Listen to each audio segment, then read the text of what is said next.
आप सबका स्वागत है आपके अपने YouTube channel sure competition success पर। सबसे पहले तो आप सभी को गणतंत्र दिवस की हार्दिक शुभकामनाएं। और देखिए आज से हम स्टार्ट कर रहे हैं कक्षा 9th की ज्योग्राफी। तो इसका आज हम पहला चैप्टर पढ़ने वाले हैं। और देखिए आज गणतंत्र दिवस है और जो हमारा पहला चैप्टर है ये भी हमारे देश भारत के बारे में ही है। चैप्टर के अगर नाम की बात की जाए तो चैप्टर का नाम है भारत स्थिति और विस्तार। यहां पर भारत की लोकेशन और जो भारत का विस्तार है किस प्रकार से विश्व के अंदर किस प्रकार से विस्तार है भारत का, इस बारे में बात की जा रही है। तो चलिए स्टार्ट करते हैं आज का हमारा टॉपिक जिसका कि नाम है भारत स्थिति और विस्तार। तो देखिए इससे संबंधित एक चैप्टर हम लोग पढ़ चुके हैं जब हमने कक्षा 6th की ज्योग्राफी पढ़ी थी, तो उसके अंदर भी चैप्टर था भारत के नाम से। तो वहां पर भी ये सारी चीजें हम लोग डिस्कस कर चुके हैं। अगर आप लोग ये वीडियो देख रहे हैं तो उससे पहले हमारे चैनल की प्लेलिस्ट के अंदर आप जाएं जहां पर कक्षा 6th की वीडियो है, वहां पर ज्योग्राफी लेक्चर के अंदर आप लोग भारत से संबंधित वीडियो को देख सकते हैं। वो देखने के बाद अगर आप इस वीडियो को देखते हैं तो आपको ज्यादातर फायदा होगा, ज्यादा से ज्यादा चीजें आपको समझ में आएगी। तो देखिए स्टार्ट करते हैं आज का टॉपिक। तो ये हमारे भारत का मैप है और इसी के बारे में ही हम लोगों को बातचीत करनी है आज। तो देखिए जब हमने कक्षा 6th में ही पढ़ा था अक्षांशीय एवं देशांतरीय रेखा, तो वहां पर मैंने आपको बताया था कि जो हमारा विश्व है वो किस प्रकार से हम एक ग्लोब के रूप में दर्शाते हैं। और ग्लोब के ऊपर देखिए कुछ काल्पनिक रेखाएं खींची जाती है जिनको कि अक्षांश और देशांतर कहा गया है। तो देखिए इस प्रकार से ये मान लीजिए हमारा ग्लोब है, तो ग्लोब के अंदर देखिए कुछ लाइनें तो होंगी इस प्रकार से, यानी कि लंबवत, यहां से कुछ तो इस प्रकार से होगी यानी कि लंबवत खींची हुई, और कुछ आप इस देखेंगे कि इस प्रकार से लेटी हुई लाइनें रहेंगी जिनको कि लैटिट्यूड कहा जाता है। और ये जो लंबी लाइनें आप देख रहे हैं ये लॉन्गिट्यूड कहलाती है। तो देखिए ये हमारा ग्लोब था और मैंने आपको बताया था कि ग्लोब को ठीक बीचों बीच से, ग्लोब को अगर ठीक बीचों बीच से एक विभाजित करने वाली काल्पनिक रेखा ये वाली, इसको हम क्या कहते हैं, इसको 0 डिग्री अक्षांश कहा जाता है। अक्षांश 0 डिग्री अक्षांश यानी कि यहां पर विषुवत रेखा की बात हो रही है। और विषुवत रेखा क्या करती है कि हमारे ग्लोब को यानी कि विश्व को, काल्पनिक रेखा है, दो बराबर भागों के अंदर डिवाइड करती है। अगर ऊपर वाले भाग की हम लोग बात करें तो ये कौन सा है, उत्तरी गोलार्ध बनता है, और ये जो नीचे वाला पार्ट है ये हमारा दक्षिणी गोलार्ध बनता है। उसके बाद देखिए एक लंबवत रेखा यानी कि जिसको क्या कहते हैं, ये है 0 डिग्री है ये भी, लेकिन ये कैसी है, देशांतर रेखा है। तो ये भी क्या करेगी, ये भी पृथ्वी को दो बराबर भागों में डिवाइड कर रही है। देखिए एक भाग तो इस प्रकार से और एक यहां पर, ये भाग कौन सा हो गया, ये वाला जो भाग है ये हमारा पश्चिमी गोलार्ध है, और ये वाला जो इधर वाला भाग है ये पूर्वी गोलार्ध है। तो हमारे भारत की जो पोजीशन है, देखिए हम लोगों ने पहले भी ये डिस्कस किया है, भारत की जो पोजीशन है वो यहां पर है इस प्रकार से, यहां पर भारत की लोकेशन है। तो सबसे पहली बात आप लोगों को यहां से पता चले कि भारत जो है हमारा देश ये कहां पर स्थित है। ये देखिए उत्तरी गोलार्ध है ना, ये पूरा हो गया क्या, ऊपर वाला उत्तरी गोलार्ध, और प्लस में ये वाला पूर्वी गोलार्ध है। तो कह सकते हैं भारत की जो स्थिति है वो कहां पर है, उत्तर पूर्वी गोलार्ध के अंदर हमारा देश भारत स्थित है। तो सबसे पहली लाइन जो आपकी बनेगी स्थिति के अंदर, भारत की जो स्थिति है वो क्या है, उत्तर और पूर्वी गोलार्ध के अंदर है हमारा देश भारत, उत्तरी और पूर्वी गोलार्ध के अंदर स्थित हो गया। अब यहां पर 0 डिग्री अक्षांश के बाद आप लोग आगे बढ़ेंगे हर एक डिग्री पर, यानी कि 1 2 3 4 5 इस प्रकार से लेते हुए जो सबसे ऊपर है ये होता है 90 डिग्री अक्षांश। ठीक इसी प्रकार से साउथ में भी ये होगा 90 डिग्री अक्षांश। तो देखिए 0 से लेकर जब हम बढ़ेंगे 1 2 3 इस प्रकार से ये लाइनें खींची गई हैं। तो भारत का जो प्रारंभ है वो देखिए किस लाइन से होगा, अगर हम नॉर्थ की तरफ बढ़ेंगे, ऊपर की तरफ बढ़ेंगे जब 0 डिग्री अक्षांश से, तो कहां से भारत का प्रारंभ होगा। तो देखिए भारत का जो नीचे वाला छोर है यहां पर जो अक्षांश होगा, जो पहला अक्षांश होगा जहां से कि भारत का प्रारंभ होगा, देखिए यहां पर क्या हुई, 0 डिग्री अक्षांश है विषुवत रेखा। उसके बाद धीरे धीरे जब हम ऊपर बढ़ेंगे तो जब हम आएंगे कहां पर, 8.4 डिग्री, इसको वैसे बोलते हैं क्या, 8 डिग्री 4 मिनट इसको कहा जाता है। ठीक है, 8.4 डिग्री पर जब आप आएंगे तो यहां से क्या होगा, भारत की जो मुख्य भूमि है उसकी सीमा का प्रारंभ होगा 8.4 से। उस प्रकार आप आगे बढ़ते रहेंगे, 8, 9, 10, 11, 12 इस प्रकार से बढ़ते चलेंगे तो भारत का जो सबसे अंतिम छोर है यहां पर, तो यहां पर जो भारत का समापन होगा सीमा का वो होगा 37 डिग्री और 6 मिनट पर। तो इस प्रकार से एक चीज आपने समझी कि जो अक्षांशीय विस्तार है भारत का, अगर अक्षांशों को देखते हुए हम बात करें विस्तार की तो देखिए 8.4 से लेकर 37.6 डिग्री तक भारत का अक्षांशीय विस्तार है। यहां पर एक चीज ध्यान देने लायक है, ये बात हो रही है यहां पर मुख्य भूमि की, ये भारत की मुख्य भूमि की यहां पर बात हो रही है। अब भारत के अंदर देखिए कुछ द्वीप समूह भी शामिल है, अंडमान निकोबार भी भारत का ही हिस्सा है, यूनियन टेरिटरी। तो देखिए जो अंडमान निकोबार है अगर उसकी बात की जाए तो ये भारत का अंतिम छोर है, पूर्वी छोर जो है अरुणाचल प्रदेश। अरुणाचल प्रदेश के यहां पर जो कंट्री स्थित है वो है म्यांमार। तो इस प्रकार से यहां पर देखिए कंट्री जो होगा ये है म्यांमार है, और म्यांमार से एक नदी निकलती है इरावदी नदी। तो इस प्रकार से यहां से इरावदी निकलती है और यहां पर इरावदी नदी का मुहाना होगा म्यांमार देश के अंदर। तो इरावदी नदी के मुहाने के ठीक नीचे आप देखेंगे तो एक अन्य द्वीप समूह आपको दिखाई देगा इस प्रकार से। ठीक है, छोटे छोटे द्वीपों का समूह है इस प्रकार से जो कि पूरा फैला हुआ है, बहुत सारे द्वीप है यहां पर। तो इस प्रकार से द्वीपों का एक समूह बनेगा जिसको कि किस नाम से जाना जाता है, अंडमान निकोबार के नाम से ये जाना जाएगा। ये मुख्य भूमि जो 8.4 है ना यहां पर, इससे भी नीचे तक ये आता है हिस्सा अंडमान निकोबार का। तो देखिए अब अगर बात की जाए कि भारत का अक्षांशीय विस्तार कितना है, यहां पर बात हो रही थी भारत की मुख्य भूमि का अक्षांशीय विस्तार, लेकिन यहां पर अब नाम आया है खाली भारत का अक्षांशीय विस्तार कितना है। तो भारत जो है अब देखिए यहां से प्रारंभ है, कहां से, अंडमान निकोबार से। तो अब यहां पर जो भूमि का विस्तार होगा वो देखिए कहां से कहां तक होगा। अब हम यहां से काउंट करेंगे तो ये जो हिस्सा आप देख रहे हैं यहां से ये कितना है, तो ये जो हिस्सा है ये कितना है 6.45। तो यहां पर लिखेंगे 6.45 यानी कि 6 डिग्री 45 मिनट, 45 मिनट यहां से भारत का प्रारंभ होता है और 6.4 से लेकर 37.6 डिग्री तक चलेगा विस्तार। तो दो प्रकार से क्वेश्चन पूछा जाता है, इस चीज को ध्यान रखना है। तो अब जरा इस चीज को भी देख लेते हैं कि यहां पर कौन कौन से क्षेत्र स्थित हैं जो कि अक्सर एग्जाम में पूछे जाते हैं। तो ये 8.4 डिग्री वाला जो क्षेत्र आप देख रहे हैं जहां से कि भारत की मुख्य सीमा का प्रारंभ हो रहा है, तो यहां पर क्या चीज है, जो क्षेत्र स्थित है उसका क्या नाम है, उसको कहा जाता है देखिए कैप कैमोरिन। क्या कहेंगे, कैप कैमोरिन उसको कहा जाता है। कैप कैमोरिन कहां पर है, ये कन्याकुमारी की बात हो रही है, यहां पर कन्याकुमारी। ये तो मुख्य भूमि की बात हुई। अगर यहां से हम मान के चलते हैं अंडमान निकोबार से, जो कि क्या है 6 डिग्री 45 मिनट यहां पर, तो यहां पर जो सबसे अंतिम बिंदु है यहां पर ये कौन सा होगा, यहां पर है आपका देखिए इंदिरा पॉइंट। यहां पर क्या है, इंदिरा पॉइंट है, जो कि ध्यान रखना है 2004 के अंदर सुनामी आई थी और सुनामी के अंदर ये जो पॉइंट है इंदिरा पॉइंट, ये जो क्षेत्र का नाम है इंदिरा पॉइंट, ये क्या हो गया था, जलमग्न हो गया था। ये चीज ध्यान रखनी है। तो आप लोगों ने यहां से सीखा कि भारत का जो अक्षांशीय विस्तार, भारत का जो अक्षांशों का जो विस्तार है वो कितना है, देखिए 8.4 से लेकर 37.6 डिग्री। तो लगभग कितने यानी कि अक्षांशों के अंदर भारत फैला हुआ है, लगभग 30 अक्षांशों के अंदर भारत का विस्तार है। तो एक्यूरेट अगर आपको नोट करना है तो देखिए 29.2 जो अक्षांशों के अंदर भारत फैला हुआ है।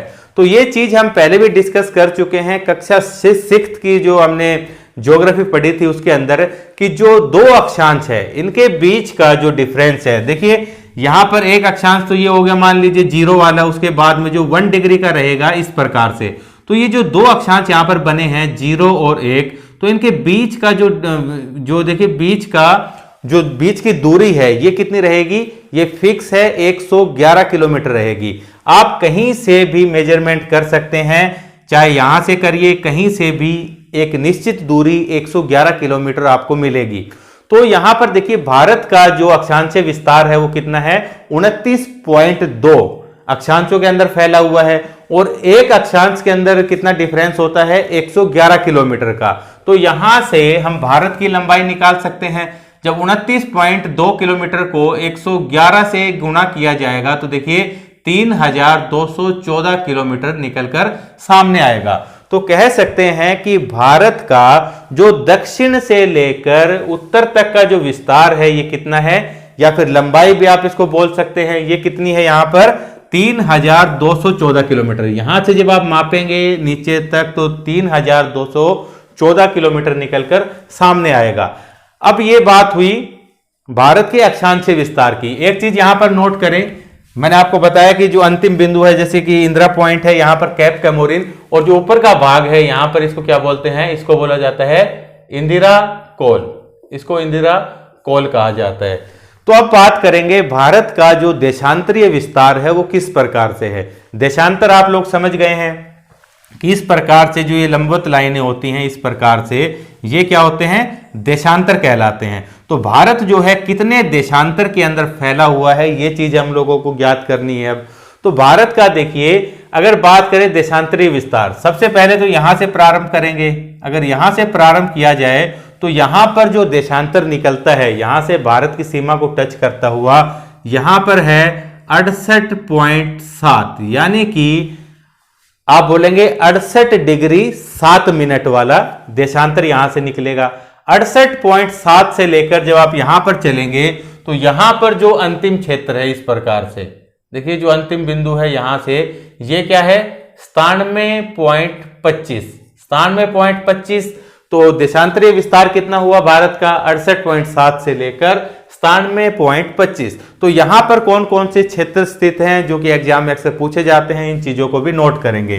तो यहां पर देखिए ये गुजरात है, यहां पर तो गुजरात के अंदर एक जगह है जिसका की नाम है गौरमोता। क्या नाम बताया मैंने आपको, गौरमोता। यहां पर गौरमोता है, और देखिए यहीं पर ही क्या स्थित है, सर क्रिक, एक क्षेत्र का नाम है सर क्रिक।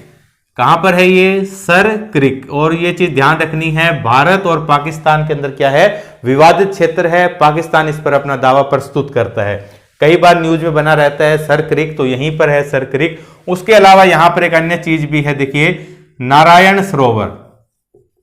नारायण सरोवर जो कि क्या है, एक दलदली क्षेत्र है, वो भी यहीं पर स्थित है। तो याद रखना है भारत का अगर आपसे पूछा जाए कि पश्चिमतम बिंदु कौन सा है तो ये है गौरमोता। अगर वहां की बात की जाए जो पूर्वी बिंदु है भारत का, ये कौन सा रहेगा, तो ये चीज भी यहां पर नोट करेंगे। यहां पर अरुणाचल प्रदेश है, तो अरुणाचल प्रदेश की एक जगह जिसका कि क्या नाम है, किबिथु।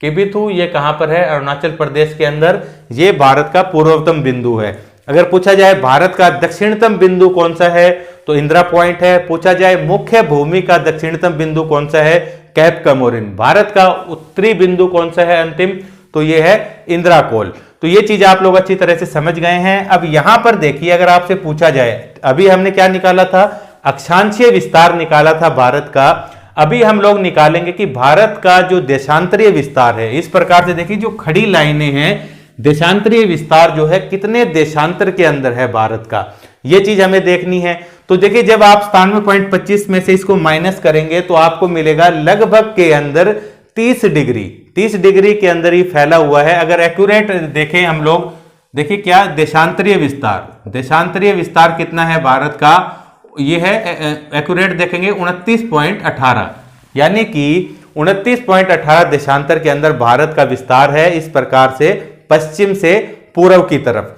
वैसे देखेंगे तो कौन से गोलार्ध में है, पूर्वी गोलार्ध के अंदर। इसको देखिए लिखेंगे क्या, 68.7 डिग्री यहां पर लिखेंगे पूर्वी, ठीक है, ई लिखेंगे यहां पर, वहां पर भी लिखेंगे 97.25 ई। और यहां पर बात की जाए तो ये क्या है 8.4 उत्तरी गोलार्ध के अंदर, तो क्या लिखेंगे नॉर्थ लिखा जाएगा, यहां पर भी लिखेंगे एन लिखा जाएगा नॉर्थ। तो ये चीज है। उसके बाद देशांतरीय विस्तार हो गया 29.18 डिग्री देशांतर के अंदर फैला हुआ है। तो अक्षांशों के अंदर हमने देखा था कि जो दो अक्षांश है उनके बीच की दूरी फिक्स है 111 किलोमीटर। लेकिन यहां पर क्या है कि यहां पर क्या दूरी आप देखेंगे कि फिक्स है यहां पर, तो देखिए यहां पर दूरी फिक्स नहीं है। एक बार फिर से देखिए, ये हमारा ग्लोब था और यहां पर ये 0 डिग्री विषुवत रेखा, जो देशांतर है वो इस प्रकार से खींचे जाते हैं।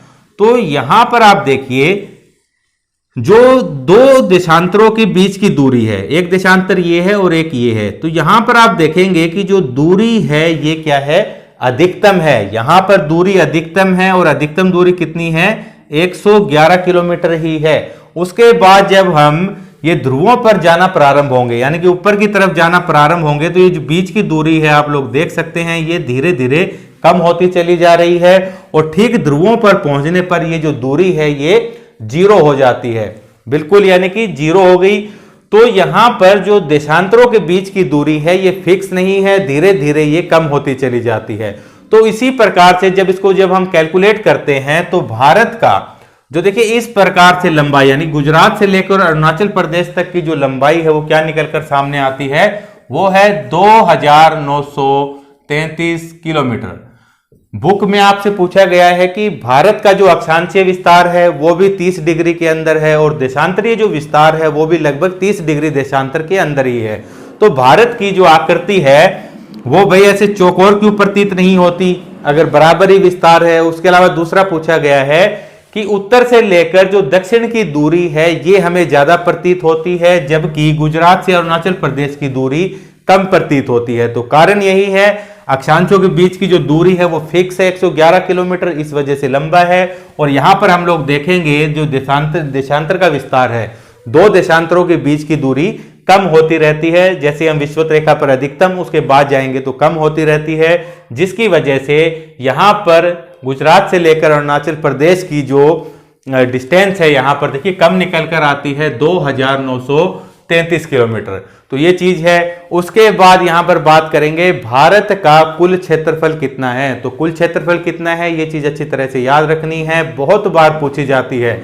32,87,263 वर्ग किलोमीटर के अंदर हमारा भारत देश फैला हुआ है। तो नोट करेंगे भारत का क्षेत्रफल कितना है, देखिए 32,87,263 वर्ग किलोमीटर के अंदर भारत जो है फैला हुआ है, ये चीज ध्यान रखनी है। अब विश्व के अंदर जितना भी भौगोलिक क्षेत्र है, यानी कि विश्व के अंदर जितना भी भूमि का भाग है, तो भारत जो है हमारा ये कितना क्षेत्रफल कवर करता है उस पूरे भूभाग का। तो भारत कितना करता है, देखिए विश्व का ये करेगा 2.43%। 2.43% क्या किया जाएगा, भारत के द्वारा कुल जो भौगोलिक क्षेत्र है विश्व का, ये भारत के द्वारा कवर किया जाता है 2.43%। और इसी के आधार पर भारत जो है विश्व का 7वां सबसे बड़ा देश बनता है। अब देखिए कौन कौन से हैं, इससे पहले ये चीज यहां पर नोट करेंगे। तो देखिए सबसे पहले है रूस। रूस जो है सबसे बड़ा है। उसके बाद आता है नंबर कनाडा का, फिर है चीन, और चीन के बाद आप लोग देखेंगे चीन के बाद है यूएसए, फिर आपका ब्राजील, और फिर है आपका देखिए ऑस्ट्रेलिया। और ऑस्ट्रेलिया के बाद हमारा देश भारत 7वें नंबर पर सबसे बड़ा देश। इसके बाद देखिए अगर जनसंख्या के मामले में बात करें तो भारत, आपको पता है कि सबसे पहले नंबर पर चीन है, और जनसंख्या के मामले में भारत जो है दूसरा देश बन जाता है। तो अगर आबादी की बात करें तो विश्व की जनसंख्या का देखिए लगभग 17.5% से भी ज्यादा जो जनसंख्या है भारत के अंदर निवास करती है। यह चीज ध्यान रखनी है, यह चीज आप लोग अच्छी तरह से समझ गए हैं। उसके अलावा और चीज देखिए अब यहां पर अन्य जो आपको चैप्टर के अंदर बताया गया है, एक आपको बताया गया है कर्क रेखा के बारे में, यानी कि ट्रॉपिक ऑफ कैंसर के बारे में। तो यहां पर इस चीज को हम लोग पहले भी डिस्कस कर चुके हैं। देखिए जो हमने अक्षांश देशांतर पढ़ा था, या कक्षा 6 की ज्योग्राफी के अंदर भारत की स्थिति और विस्तार इस नाम से चैप्टर डिस्कस किया था। तो देखिए ये हमारा ग्लोब है। ग्लोब के ठीक बीचों बीच से विभाजित करती हुई एक लाइन जिसको कि बोलते हैं 0 डिग्री अक्षांश। 0 डिग्री अक्षांश इक्वेटर कहा जाता है, भूमध्य रेखा कहा जाता है। उत्तरी गोलार्ध बना, दक्षिणी गोलार्ध बना। भारत कहां पर है, उत्तरी गोलार्ध के अंदर है, पूर्वी हिस्से के अंदर है, तो उत्तर पूर्वी गोलार्ध के अंदर स्थित है। ये चीज आप समझ गए हैं। तो यहां पर देखिए जो 23.5 डिग्री उत्तरी अक्षांश, अगर हम नॉर्थ की तरफ चलते हैं तो यहां पर है 23.5 डिग्री नॉर्थ। ये जो रेखा है इसको क्या कहा जाता है, इसी को ही कर्क रेखा कहा जाता है, ट्रॉपिक ऑफ कैंसर इसको कहते हैं। अगर हम 0 डिग्री इक्वेटर से नीचे की तरफ आएंगे साउथ की तरफ, तो यहां पर 23.5 डिग्री साउथ, ये क्या है, मकर रेखा है, ट्रॉपिक ऑफ कैप्रिकॉर्न इसको कहा जाता है। ये tropic of cancer, tropic of capricorn. तो यहां पर बताया जा रहा है कि जो ट्रॉपिक ऑफ कैंसर है यानी कि कर्क रेखा जो है भारत के लगभग ठीक बीच से होकर गुजरती है। बीच से होकर गुजरती है तो इसका मतलब यही है कि भाई भारत जो है इस प्रकार से, देखिए आधा भारत यहां है और देखेंगे कि भारत का जो ऊपरी हिस्सा है जम्मू और कश्मीर वाला, ये इस प्रकार से यहां पर स्थित है। तो लोकेशन आपको देखिए एक बार फिर से पता चल गई, यहां पर उत्तरी गोलार्ध के अंदर, और देखिए ये पूर्वी हिस्सा है, इस प्रकार से भारत यहां पर स्थित है। तो भारत के मैप के अंदर देखते हैं कि जो कर्क रेखा है किस प्रकार कहां से गुजरती है। तो देखिए यहां पर ये गुजरात वाला क्षेत्र है, तो यहां पर देखिए गुजरात से होते हुए, देखिए यहां से गुजर रही है। एक मिनट दूसरा मार्कर मैं ले लेता हूं। तो यहां पर देखिए गुजरात से होती हुई, ये यहां पर क्या है, आपकी कर्क रेखा है, गुजरात है यहां पर, फिर राजस्थान का भी कुछ हिस्सा रहेगा इसके अंदर, फिर ये आगे बढ़ती हुई कर्क रेखा, ये मध्य प्रदेश आ गया है यहां पर, फिर उसके बाद छत्तीसगढ़, उसके बाद झारखंड का क्षेत्र आप देखेंगे, फिर है पश्चिमी बंगाल। पश्चिमी बंगाल से होते हुए यहां पर देखिए त्रिपुरा और यहां पर मिजोरम।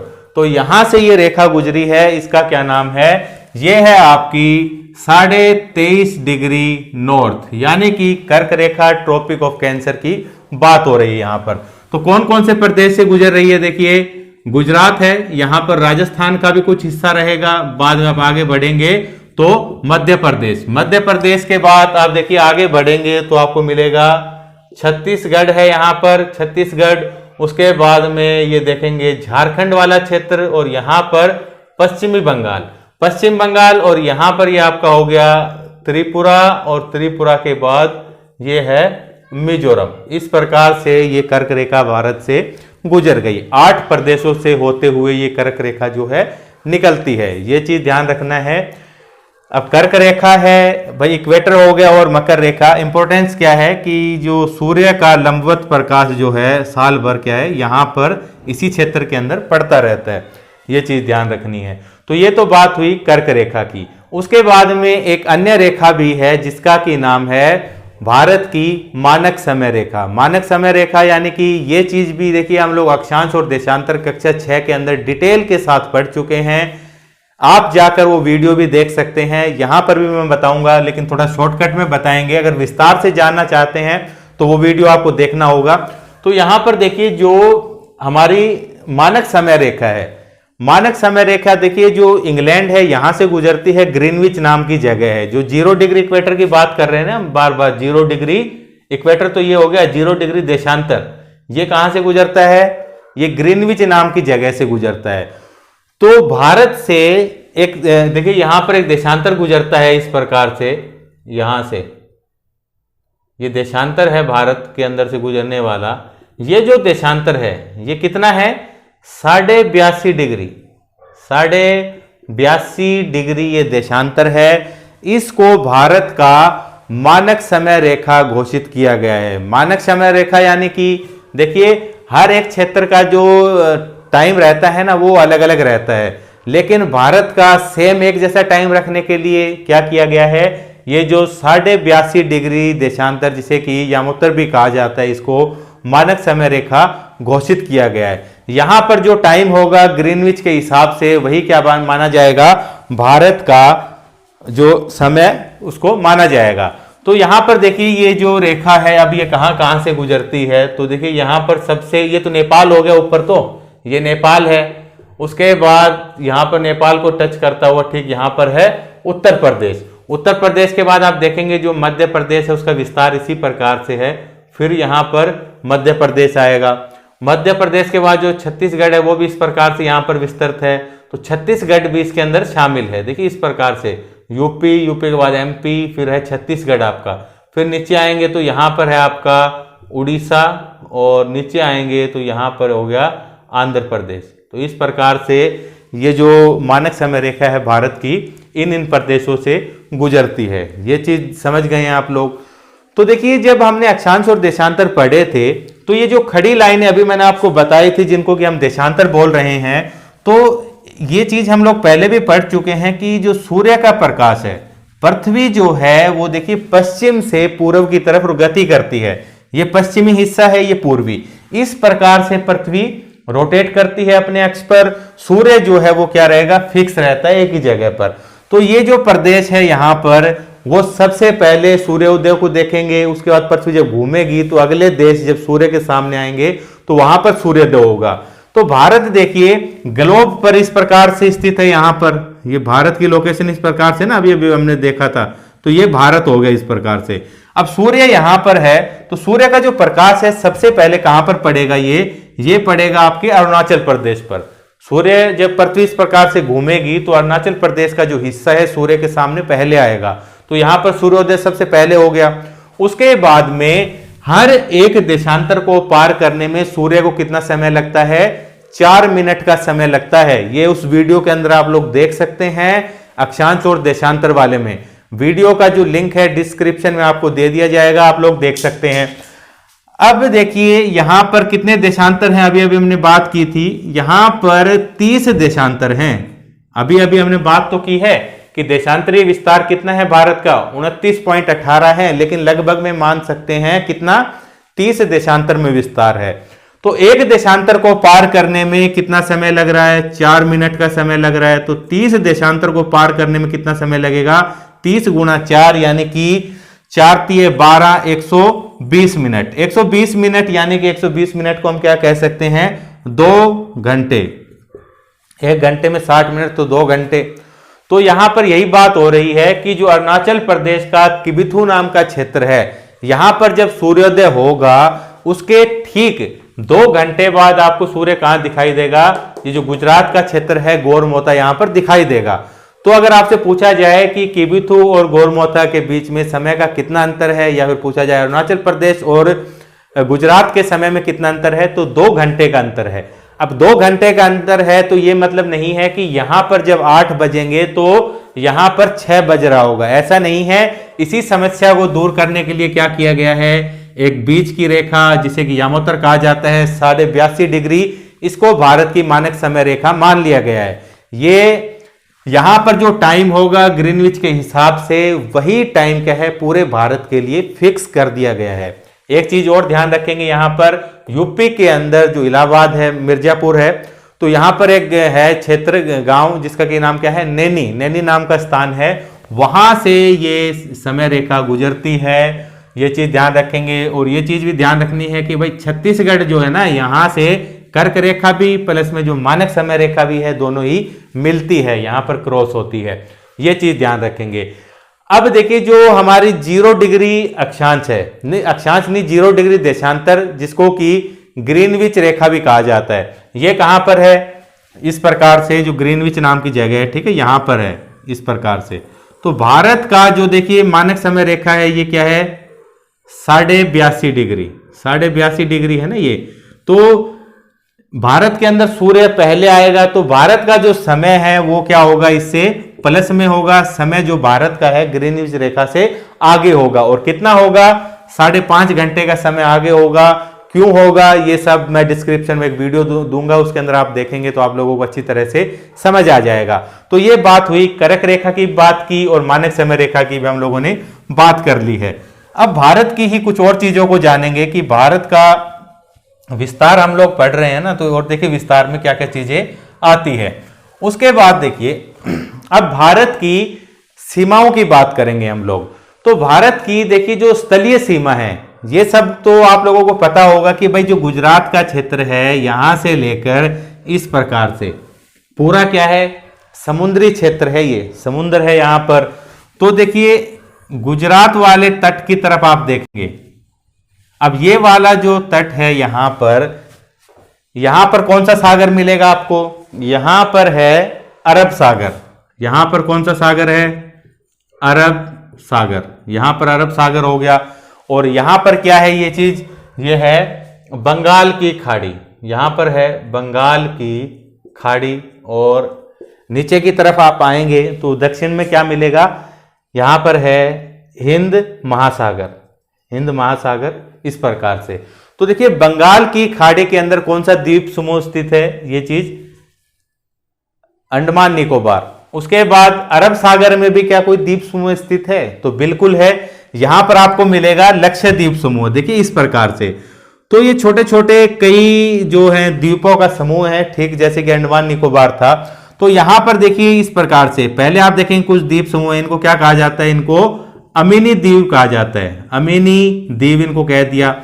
उसके बाद में कुछ और ग्रुप भी आपको मिलेंगे, यहां पर देखिए इसको कहते हैं लक्का द्वीप, लक्का द्वीप कहा जाता है, यानी कि लाख द्वीपों का समूह इसको बोला जाता है, लक्षद्वीप का भी यही मतलब है। तो यहां पर लक्का द्वीप हो गया। उसके बाद में आपको भाई और भी द्वीप समूह यहां पर मिलेंगे। तो लक्का द्वीप के अंदर ही देखिए एक द्वीप का नाम तो क्या है, अगाती, एक का नाम अगाती है और एक का नाम क्या है, कावारत्ती, कावारत्ती है। ये इस प्रकार से द्वीप हैं। तो ये जो द्वीप हैं इनको ही सम्मिलित रूप से क्या कह दिया जाता है, इनको ही लक्षद्वीप कह दिया जाता है, ठीक है। ये लक्षद्वीप समूह है, ये हमारे कौन से हैं, अंडमान निकोबार द्वीप समूह है। दोनों ही क्या है, यूनियन टेरिटरी हैं। जो लक्षद्वीप समूह है ये कहां पर है, अरब सागर के अंदर स्थित है। जो अंडमान निकोबार है ये कहां पर है, बंगाल की खाड़ी के अंदर स्थित है। इसके बाद हम लोग बात करेंगे, देखिए भारत की सीमा के बारे में बात कर रहे थे। तो जो ये अरब सागर है ये यहां से प्रारंभ होता है, ठीक है, यहां से प्रारंभ हो गया, समुद्र का क्षेत्र है पूरा अरब सागर। उसके बाद ये बंगाल की खाड़ी हो गई। तो ये अब यहां पर कौन कौन से प्रदेश जो हैं स्थित हैं समुद्र के किनारे, ये चीज देखनी है हम लोगों को। तो देखिए गुजरात से लेकर, ठीक है, जैसे गुजरात है, महाराष्ट्र हो गया, फिर गोवा हो गया, इस प्रकार से ये जो सीमा है, कितनी भारत की सीमा समुद्रीय तट बनाती है, यहां पर ये चीज हमको देखनी है। तो देखिए यहां पर बात हो रही है मुख्य भूमि की, ये तो भारत की मुख्य भूमि है, यहां पर द्वीपों को हम लोग शामिल नहीं कर रहे हैं। तो मुख्य भूमि की अगर बात करें, ये वाली है मुख्य भूमि, यहां से लेकर गुजरात से लेकर यहां पश्चिम बंगाल तक, इस प्रकार से। तो ये जो तट रेखा है इसकी लंबाई कितनी है ये नोट करेंगे, ये है 6100 किलोमीटर, 6100 किलोमीटर। उसके बाद अगर हम लक्षद्वीप की भी तटीय सीमा को इंक्लूड कर लें, उसके अलावा यहां पर अंडमान निकोबार को भी नोट कर लें, तो फिर कितनी हो जाएगी ये बढ़कर, देखिए अगर इसमें द्वीपों को भी शामिल कर लिया गया है तो ये हो जाएगी 7516.6 किलोमीटर। ये टोटल क्या है, भारत की तटीय रेखा की लंबाई है।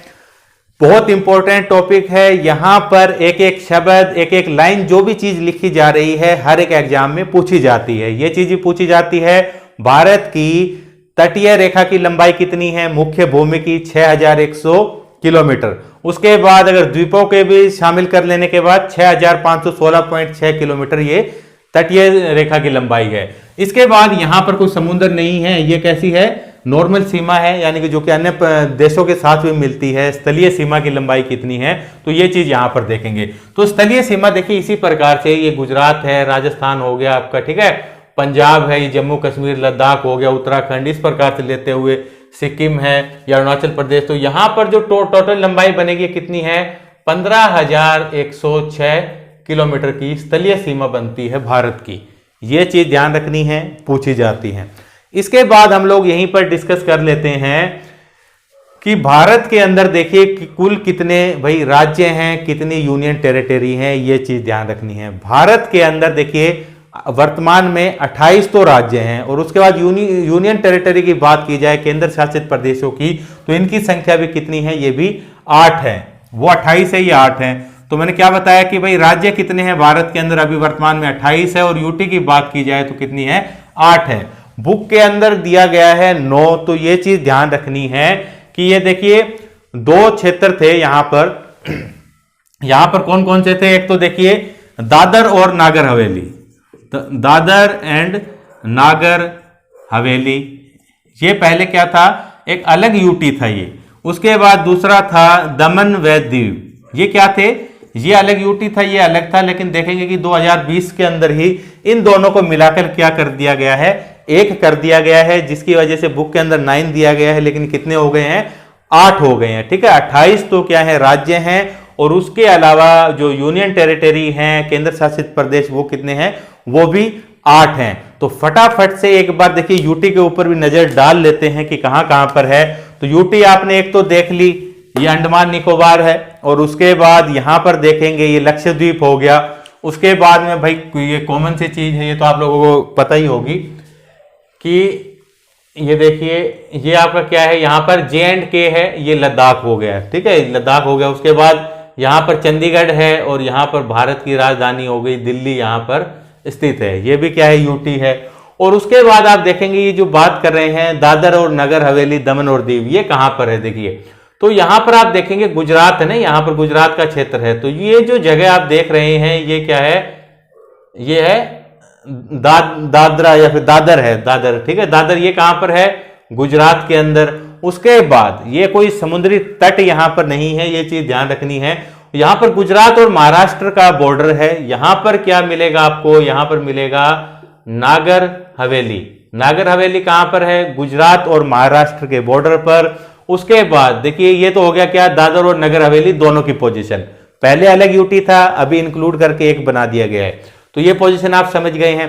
उसके बाद अभी देखेंगे दमन और दीव को। तो दमन देखिए इस प्रकार से है यहां पर, और ये क्या है? दमन है, और ये क्या है भाई? ये तट रखता है अपना, समुद्र के साथ इसका तट बनता है। उसके बाद आप लोग देखेंगे एक और, ये जो द्वीप है ये यहां पर है इस प्रकार से, ठीक है, ये थोड़ा और ऊपर ले लेंगे, यहां पर ये द्वीप है, खंबात की जो खाड़ी है उसके समीप। तो इस प्रकार से ये लोकेशन होगी। और उसके बाद है देखिए आपका पुडुचेरी। तो पुडुचेरी जो है उसका विस्तार कहां पर है? केरल के अंदर भी मिलेगा, यहां पर आप देखेंगे तमिलनाडु वाले क्षेत्र में भी, और आंध्र प्रदेश के अंदर भी, ठीक है, 4 जिले हैं इस प्रकार से फैले हुए हैं। यहां पर आप देखेंगे तो यहां पर क्या है? केरल के अंदर माहे, तमिलनाडु के क्षेत्र में यहां पर देखेंगे ये कराईकल है, यहां पर क्या है? पुडुचेरी है, और आंध्र प्रदेश वाले क्षेत्र में देखेंगे यहां पर क्या है? यनम है। तो इस प्रकार से ये भाई पूरा क्या बन गया? पुडुचेरी बन गया। तो ये सारे हमारे क्या हो गए? यूनियन टेरिटरी हो गए, ये चीज ध्यान रखनी है। अब एक नाम आता है बार बार, भारतीय प्रायद्वीप। तो भारतीय प्रायद्वीप का क्या मतलब है? प्रायद्वीप एक ऐसा भूमि का भाग होता है जो कि 3 तरफ से जल से घिरा हुआ हो। तो यहां पर आप लोग ये चीज देख सकते हैं कि भारत का ये वाला क्षेत्र, ये जो त्रिभुजाकार क्षेत्र है, ये देखिए यहां से भी पानी से घिरा हुआ है, अरब का सागर है, अरब सागर, यहां पर बंगाल की खाड़ी, यहां पर हिंद महासागर। तो तीनों तरफ से ये जल से घिरा हुआ है। तो इस प्रकार से ये जो हिस्सा है ये क्या कहलाएगा? इसी को ही प्रायद्वीप कहा जाएगा।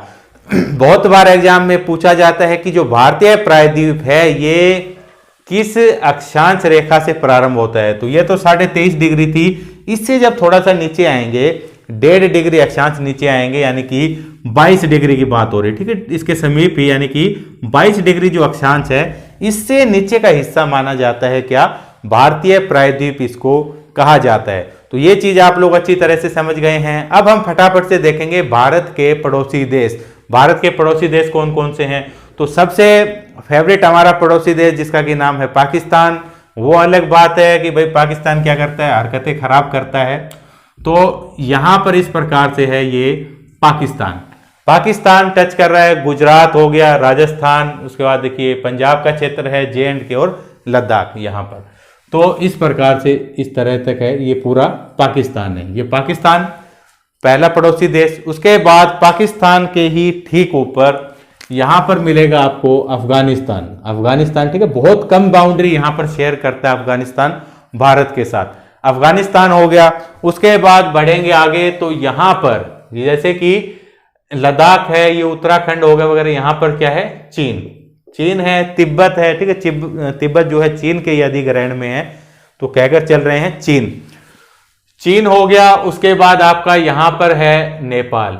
नेपाल के बाद ये जो कंट्री देखेंगे ये है भूटान यहां पर चीन ही चलता हुआ आ रहा है, और यहां पर है म्यांमार। तो ये भारत के स्थलीय पड़ोसी देश हो गए जो कि स्थलीय सीमा के साथ लगते हैं। उसके बाद अगर पूछा जाए कि भाई समुद्री पड़ोसी देश कौन कौन से हैं, तो वो देखिए, तो सबसे पहला तो है भाई श्रीलंका, ठीक है, भारत का। यहां पर इस प्रकार से देखिए ये भारत साथ ये जो श्रीलंका हो गया। उसके बाद आप देखेंगे जो लक्षद्वीप है इसके नीचे ही यहाँ पर 8 डिग्री का चैनल बनाता है, तो यहाँ पर क्या है, मालदीव, यहाँ पर मालदीव है। और यहाँ पर श्रीलंका हो गया, यहाँ पर आप देखेंगे इंडोनेशिया वगैरह हो गए। तो ये सब क्या है, भारत के समुद्री पड़ोसी देश हो गए इस प्रकार से। तो ये हुआ भारत की, भाई आपने स्थिति भी देखी, विस्तार भी देखा।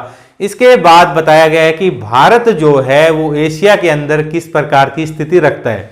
तो आपको पता है ये तो कि भाई हमारा देश जो भारत है कौन से कॉन्टिनेंट में पड़ता है, एशिया महाद्वीप में पड़ता है। और एशिया महाद्वीप में भी कहां पर, जो दक्षिणी एशिया है यहां पर होगा। अब दक्षिणी एशिया के अंदर है तो जाहिर सी बात है यहां पर क्या होगा, पूर्वी एशिया होगा इस तरफ, और वहां पर नहीं, पूर्वी एशिया इस तरफ और पश्चिमी एशिया इस तरफ। ये किस तरफ हो गया, दक्षिणी एशिया की तरफ। और भारत का आप देखेंगे कि प्राचीन काल से ही भारत जो है, ये जो विश्व के जो जितने भी देश हैं, अनेकों देश, इनके साथ भारत का व्यापारिक संबंध हमेशा से रहा है। ये चीज यानी कि पहले से ही है, अभी नहीं है कि भारत को, भाई आपने पढ़ा होगा कि 1498 ईस्वी में वास्को डी गामा जो कि पुर्तगाली यात्री था, ये भारत में आया था और उसने भारत की खोज की थी। तो ये ऐसा नहीं है, भारत का जो व्यापार है उससे पहले के समय से ही अन्य देशों के साथ चलता आ रहा था। ये अलग चीज थी कि पहले जो व्यापार था वो स्थलीय सीमा से होकर हुआ करता था। भारत के जो पर्वतीय क्षेत्र है, पर्वतीय क्षेत्र यानी कि देखिए जैसे कि ये चीज भी बताई गई है कि उत्तर से लेकर आप देखेंगे पूर्व की तरफ इस प्रकार से क्या है, हिमालय का विस्तार है। ठीक है, वृहद हिमालय, मध्य हिमालय, ये शिवालिक इस प्रकार से विस्तार है। और ये जो पर्वत है, यहाँ पर जो नेचुरल पाथ पाए जाते हैं, जो रास्ते होते हैं नेचुरल, जिनको कि दर्रा कहा जाता है, तो यहाँ से होकर भी क्या था, प्राचीन समय में जो व्यक्ति, भाई लोग हैं, यहाँ से आते थे, जाते थे, ये काम किया करते थे। ये चीज हम इतिहास में पढ़ेंगे कि किस प्रकार से पहले जो व्यापार था अन्य देशों के साथ किया जाता था, फिर किस प्रकार से ये पुर्तगाल जैसे कंट्री, जो यूरोपीय देश है, इनको आवश्यकता महसूस हुई कि भारत को फिर से ढूंढा जाए। किस मार्ग से, समुद्री मार्ग से। स्थलीय मार्ग में भाई कोई दिक्कत हो गई थी, आप पढ़ेंगे ये चीज, कुस्तुनतुनिया पर अधिकार कर लिया था, ये सब चीजें पढ़ेंगे।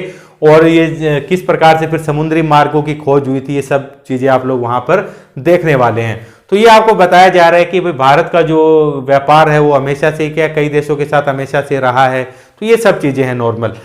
बाकी चैप्टर के अंदर जो भी इंपॉर्टेंट चीजें थी वो आपको बता दी गई है। तो देखिए फटाफट से एक बार हम लोग एक्सरसाइज सोल्व करेंगे जो कि चैप्टर के अंत में दी गई है। उससे क्या होगा, सब चीजें आपको एक बार फिर से रिवाइज हो जाएगी और आप लोग समझ जाएंगे।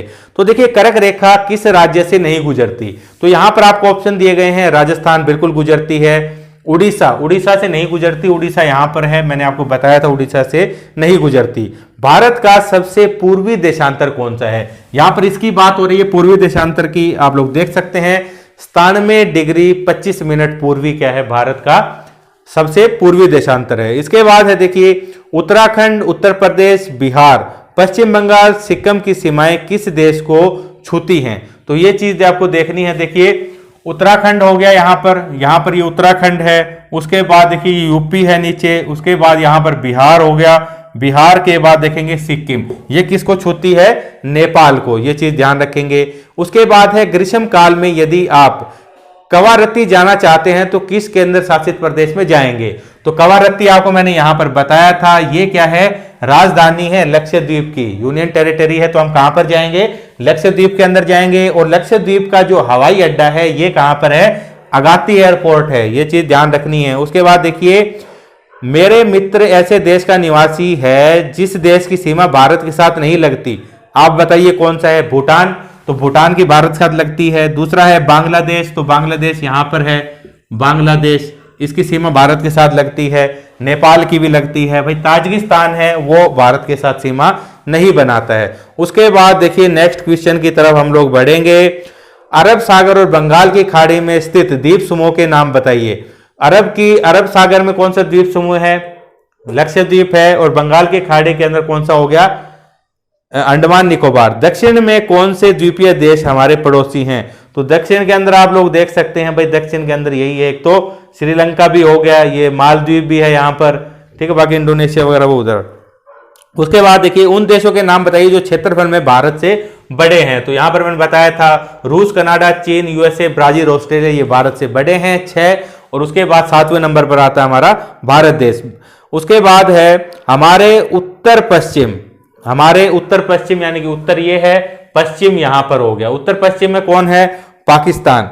और उत्तर की तरफ कौन हो गया? यहां पर देखिए अफगानिस्तान भी है और चीन भी यहां पर सीमा बनाता है। और उत्तर पूर्वी, उत्तर की तरफ, पूर्व की तरफ आप देखेंगे तो यहां पर चीन है, ये पड़ोसी देश हो गया, ठीक है। यहां पर पूर्व की तरफ देखेंगे तो यहां पर म्यांमार है। भारत के किन किन राज्यों से कर्क रेखा गुजरती है, उनके नाम बताइए। तो गुजरात, राजस्थान, मध्य प्रदेश, छत्तीसगढ़, झारखंड, यहां पर पश्चिम बंगाल, त्रिपुरा और मिजोरम से गुजरती है। सूर्योदय अरुणाचल प्रदेश के पूर्वी भाग में गुजरात के पश्चिमी भाग की अपेक्षा 2 घंटे पहले होता है, जबकि घड़ी एक ही समय दिखाती है। अंतर बताइए। तो बताया था कि एक देशांतर को पार करने में सूर्य को कितना समय लगता है? 4 मिनट का समय लगता है। तो यहां पर देशांतरीय विस्तार आप देखेंगे 97.25 में से जब ये माइनस करेंगे, यहां पर जो यहां पर पश्चिमी था 68 पॉइंट, उसको जब माइनस करेंगे तो आपको क्या मिलता है? लगभग 30 डिग्री देशांतर का विस्तार मिलेगा। तो एक देशांतर को पार करने में 4 मिनट, तो यहां पर 2 घंटे का डिफरेंस आता है, अभी मैंने आपको बताया था। तो उसके हिसाब से क्या है, यहां पर 2 घंटे का फर्क है। एक ही समय क्यों है? क्योंकि जो 82.5 डिग्री जो यामोत्तर है, इसको भारत की मानक समय रेखा मान लिया गया है, उसकी वजह से। उसके बाद है हिंद महासागर में भारत की केंद्रीय स्थिति इसे किस प्रकार लाभ पहुंचाती है। तो भारत, देखिए ये जो हिंद महासागर, अभी मैंने थोड़ी देर पहले आपको बताया था, भारत के दक्षिण में क्या है? हिंद महासागर है। और हिंद महासागर के अंदर भारत की आप लोग पोजीशन देखेंगे कि ये भारत का जो प्रायद्वीपीय हिस्सा है, ये किस प्रकार से हिंद महासागर के अंदर है। किसी भी देश की लोकेशन भारत की तरह से नहीं है। यही वजह है कि भारत की विशेष स्थिति के कारण ही भारत के ऊपर ही ये नाम दिया गया इस सागर का, क्या? हिंद महासागर। अब केंद्रीय स्थिति ये देती है कि भाई भारत के अंदर देखिए, अब ये जो प्रायद्वीपीय हिस्सा हिंद महासागर के अंदर है, यहां पर बंदरगाहों की संख्या भी अधिक है, जिसकी वजह से क्या है, जो देश विदेश के अन्य देश हैं, इनके साथ भी भारत का व्यापारिक तालमेल यहां से बनता है। काफी अच्छी लोकेशन रखता है हर एक मामले में, ठीक है। यहां से हर प्रकार की सुविधाएं हैं, कहीं भी आप लोग जा सकते हैं। भारत को जिस प्रकार से देखिए खोजा गया था, इतिहास में देखेंगे कि किस प्रकार से पुर्तगाल अफ्रीका महाद्वीप से होते हुए इस प्रकार से भारत पहुंच गया था। लेकिन उसके बाद देखिए एक शॉर्टकट रास्ता भी निकाला गया था, जो स्वेज कैनाल है 1869 के अंदर। उसके बाद जो बीच की दूरी है यूरोपियन देशों की और भारत की, लगभग 7000 किलोमीटर तक कम हो गई थी उसकी वजह से। ये सब चीजें पढ़ेंगे इतिहास के अंदर। तो उसके बाद देखिए नेक्स्ट क्वेश्चन क्या है। बस यही थी एक्सरसाइज। तो ये था आज का हमारा वीडियो। मिलेंगे नेक्स्ट क्लास में जल्दी ही। और देखिए फ्रेंड्स, वीडियो आप देखते हैं तो लाइक जरूर से करें, अगर चैनल पर नए हैं तो अभी के अभी सब्सक्राइब करें। तो थैंक यू फ्रेंड्स।